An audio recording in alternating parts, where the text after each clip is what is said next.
Cromwell. Oliver Cromwell was an English military leader and later, Lord Protector. Born into rural nobility, the first 40 years of his life are relatively unknown.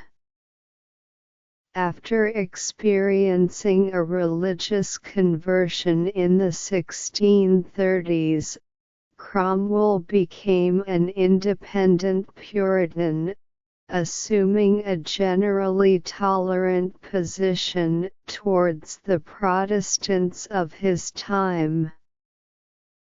A deeply religious man, self-styled as a Puritan Moses, he firmly believed that God was his guide in his victories. Cromwell was elected as a Member of Parliament for both Huntingdon and Cambridge in the Short and Long Parliaments. He participated in the English Civil War on the side of the parliamentarians. Dubbed Old Ironsides, he quickly rose from leading a simple cavalry troop to one of the principal commanders of the new model army, playing a prominent role in defeating royalist forces. He was one of the signatories of King Charles I's death sentence and, as a member of the Rump Parliament, dominated the Commonwealth of England. He was chosen to lead the English campaign in Ireland.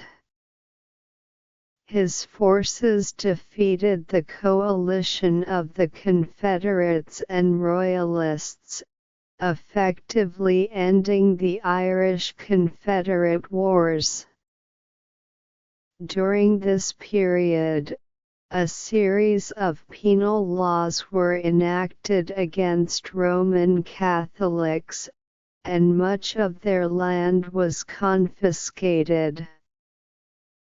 Cromwell also led a campaign against the Scottish army. He forcibly dissolved the Rump Parliament, establishing a short-lived assembly known as the Barebone Parliament before being invited by his peers to lead as the Lord Protector of England, Wales, Scotland, and Ireland. As a ruler, he pursued a very aggressive and effective foreign policy.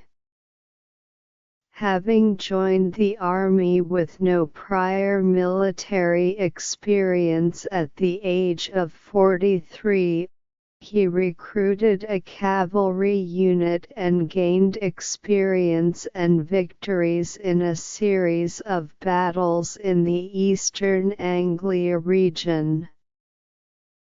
Promoted to the rank of general in command of the cavalry in the new model army, so called because it was composed of people who strongly believed in their cause, not mercenaries, he trained his men to quickly regroup after an attack, a tactic initially used with great success at the Battle of Naseby.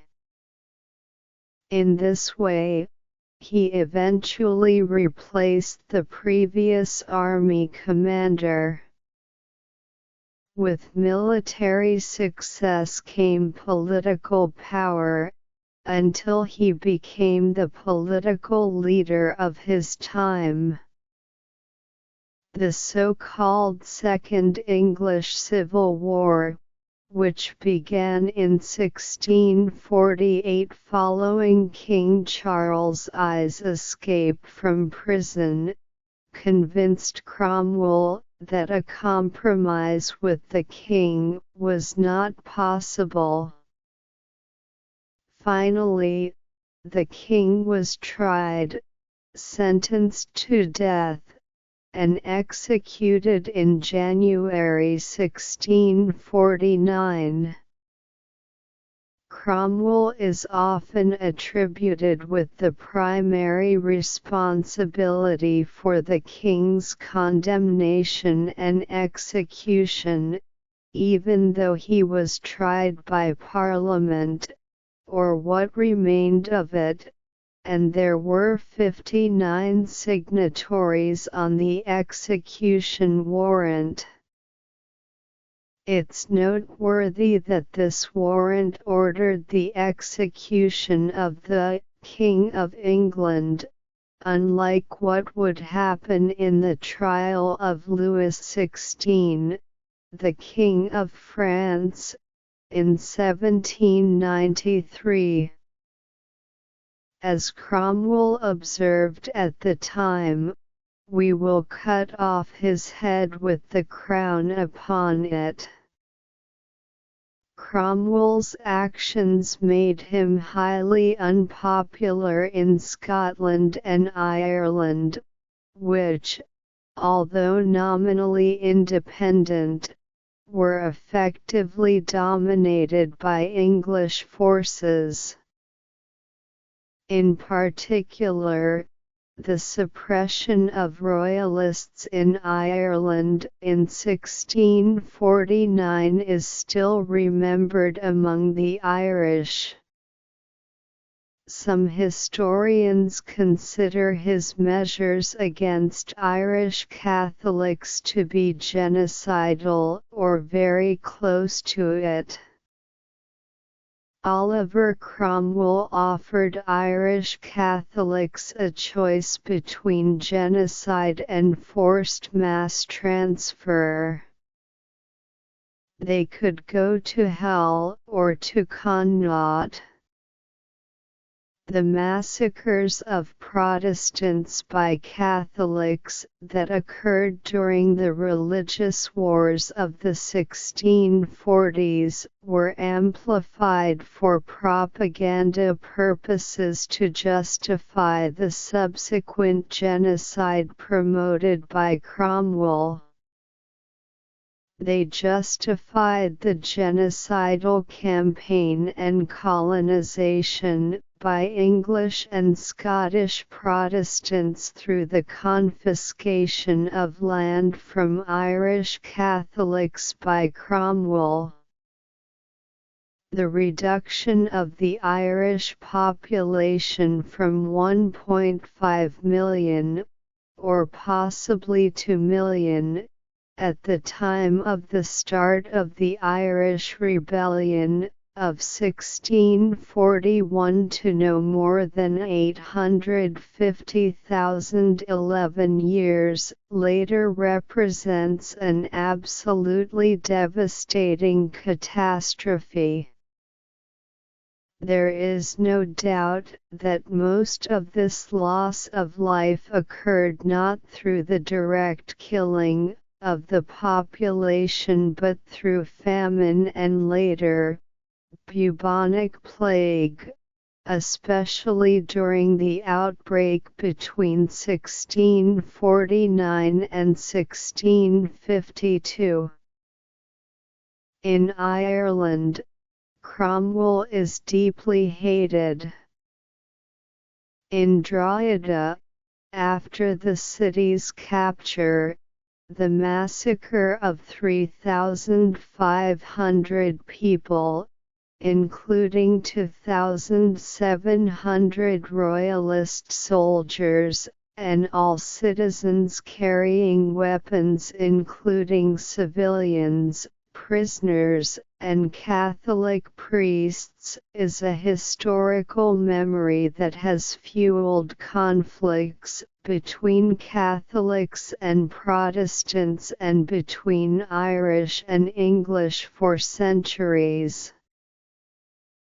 Cromwell justified the massacre by claiming that the city's defenders continued to fight, violating the rules of combat, even after the city walls had been breached.